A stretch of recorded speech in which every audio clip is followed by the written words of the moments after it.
Today we are at the Ophir Cemetery, and I will probably tell you this again because I'm good at about telling you things 1,000 times.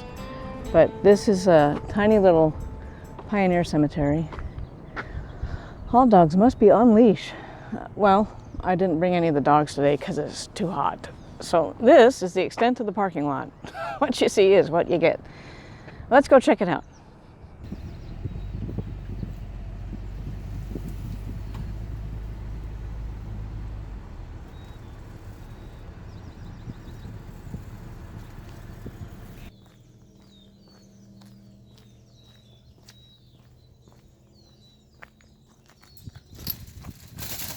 Ouch. Ow. Ophir is south of Auburn, tiny little town that was real popular during the gold rush. It has these little stairs. This is a pioneer cemetery, and it's not, I don't think it's still active, although it might be. It has like 0 parking. This is like it for the parking spaces. It says, watch out, it's a rattlesnake area, which I knew, but that's why I wanted to come out here early before all this stuff dries out. Hopefully the snakes are not around. But there's a lot of unmarked graves, or graves that have lost their headstones, I should say. So, George Buck Curtis, Glastonbury, Connecticut, died June 1857, age 33. So, I mean, as you can see, that headstone right there is in pretty bad shape. See, that's what a footstone is, because this George Buck Curtis. And see the footstone right there says GBC, that's his, so he's somewhere between here and there. This one is not in good shape at all. I'm guessing it was probably like the first one. 1852 it says. Can you see that? The sun isn't in the best place. Oh, possibly Randall, I don't know. Something land, 2 L's. I don't know. Don't know, it's hard to say. I hesitate to move that because of the snakes. This guy was 22. He died in 1852. Then there's this one over here. I see that says unknown. That's a newer headstone that somebody put there. There's another unknown over here.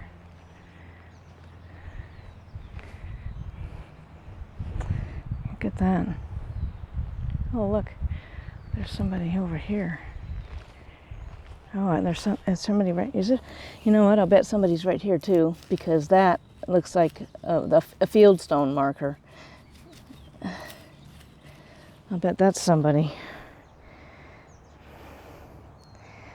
Just because the ground looks a little bit.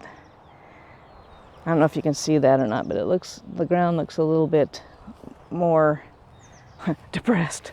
It's depressed. The ground is depressed. That could be a fieldstone marker too. Usually fieldstone markers are standing up, but or it could just be the granite that's around here. There's another. See, this could just be the granite, but I think these are actual like markers. See, because those are a pile of rocks. But we're in kind of in the vicinity of Gold Hill Cemetery that we went to a few months ago. These are all old pioneer cemeteries up here, and I'm sure that there's some that I'm walking over that, because there's a lot of unknowns, unmarked graves around here. But I saw this. See, now because there's a field of boulders over there in that other property, it's hard to say whether this is actually like this or that. It's hard to say if that's actually a marker for somebody or if that's just natural occurring. At least it's hard for me to tell. But I saw another one over here when I was walking by. Foxtails are coming out and getting stuck in my shoes. And the bees. There's a lot of bees and wasps around here because we got the oak trees. Oh, here it is. I found it. I bet that's just the way that's cleared out there. And that right there. I don't know. It looks like that to me. This is one. This is somebody. Who is this? This is an actual marker. You know, I'm going to go get my little scraper thing. I have a little scraper thing in the car. Hold on a minute. Okay, I went and got my scraper thing. There's a bee or a wasp or something buzzing around relentlessly around my head. Let's see. That's a marker for sure.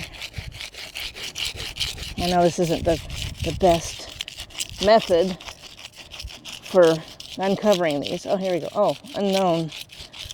Go away. Go away. Stop bugging me. I'll scream like a girl. So it's another unknown. Another unknown. And an old tree. Wonder what kind of gold is under that old tree. Here's somebody who's known. I think. Let's see. Right by the tree filled with wasps. Rosa Kittler, it looks like. Oh, hi bee. Go away, bee. Hello. We're not doing the bee thing. 4 years and 2 months. Died in 1861. Another little lamb. Oh, here's another unknown. And another unknown. There's a lot of unknowns. Hello, bees. Oh, man. They're everywhere. There's another unknown. And another of one of those white posts. So, yeah, that makes me think, well, I don't know. Because they're kind of in a line. So maybe it was an actual fence or something.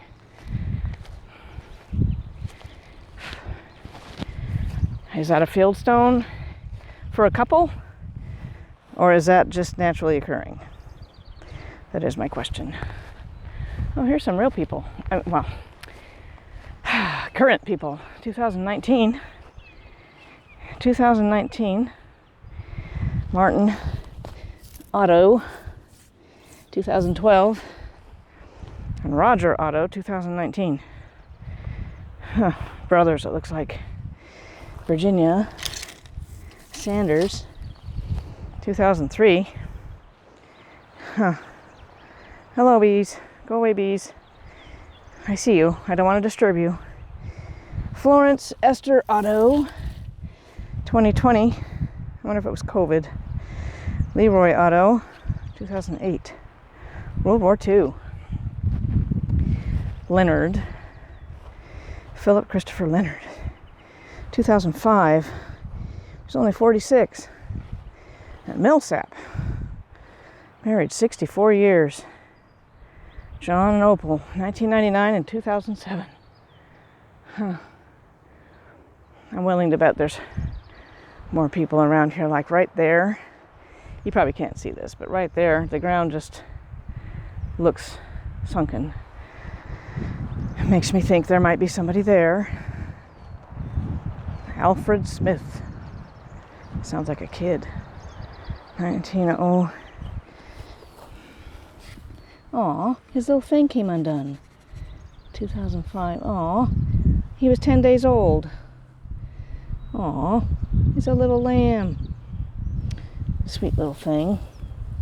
This is a new headstone because it feels plastic actually. It feels like resin, but Richard Smith. Oh, they were twins. May 12th of 05. May 12th of 05. He died on the 22nd. And he died on the 24th, which is coming up shortly. Poor little things. In 1905, I can't imagine it was an easy thing to, be born as twins or triplets or whatever, because being born early back then just didn't cut it. Hi, little bee. Go away, little bee. I don't want to step on you. And I don't want you to step on me. Who are you? Edward Jameson. Edward Jameson. That's an F. Yarmouth, England, died at Newcastle, March 3rd, 1879, aged about 61 years. About. See, these are good examples of fieldstone headstones like that right there. They just prop them up. So that's somebody. Not likely to have anything engraved on it, but sometimes they do. Nothing. Turkey feathers. Well, actually, that's not a turkey feather, but who are you? I don't know who you are. Let's see. This one looks like it has some writing on it. Another fieldstone headstone, but I can't really read it, at least not in person. Maybe on the camera I can read it. But let's see, what does that say? Good question. Looks like it says, I don't know, maybe. Looked like it said U.S., like he was in the military of some sort, but it says 1860 something. Don't know the name. I'll have to look it up and see if he's listed. And this is probably the footstone for this guy here.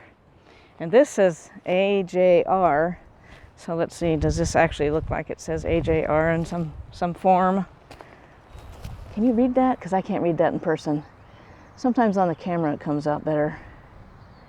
Yeah, I can't read that. I'll have to see if I can read it when I get home. It's another unknown. I have to check myself for ticks when I leave this place. And snakies. Ticks and bees. Doesn't look like there's anything over there. There could be something over there. I'm not walking through that field of bees. Thank you very much. Look at these weird spiky little puffball things. Ugh. Tick. I saw a tick on a foxtail. Oh, there's somebody's over here. And I'm in exactly the wrong kind of attire to be out here. I didn't know there was going to be like high grass. I should have thought about that. Another unknown. Man, they're everywhere in this cemetery, which makes sense since it's been here since 1852. So it's 172 years old. Oh, here's another unknown. Yeah, when you think about that in that context, that this cemetery has been the final resting place for people for 172 years, which in California is a long time. You go back east or something to like Pennsylvania or whatever, and deer poop, little pellets.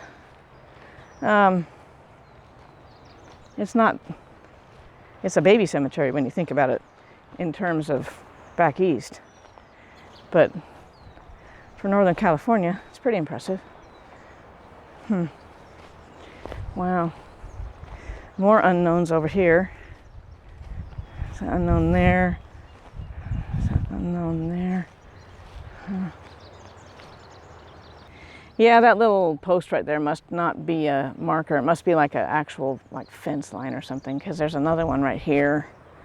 So then they all seem to go like in order, so I'm guessing that that's what it is. Well, that's the entrance that we came off of, Boot Hill, of all places. Down in there, I walked around down in there, and there's nothing down there. I'm sure there's people there, because it wouldn't be this big if there weren't. But they're not marked, and there's not even any unknown markers there. So, yeah, isn't that cool? It's a cool old cemetery, though. 1852. Well, I hope you enjoyed that quick little fly-through of the Ophir Cemetery. It's actually between Ophir and Newcastle. They call it Newcastle, but at one time it was Ophir. And it's, like I said, it's south of Auburn on the way to Sacramento on Interstate 80. And there's another cemetery pretty nearby here that I probably will go and check out while I'm here. I think it's actually the Newcastle Cemetery. And appropriately enough, there's a vulture circling circling over by the cemetery. You're a little late because they're old. So I will check out for the moment, and if you see a family name or if you want me to look for a family name while I'm out in these cemeteries in Northern California, drop it down in the comments and I'll see what I can do. I appreciate you joining me, and I will talk to you later.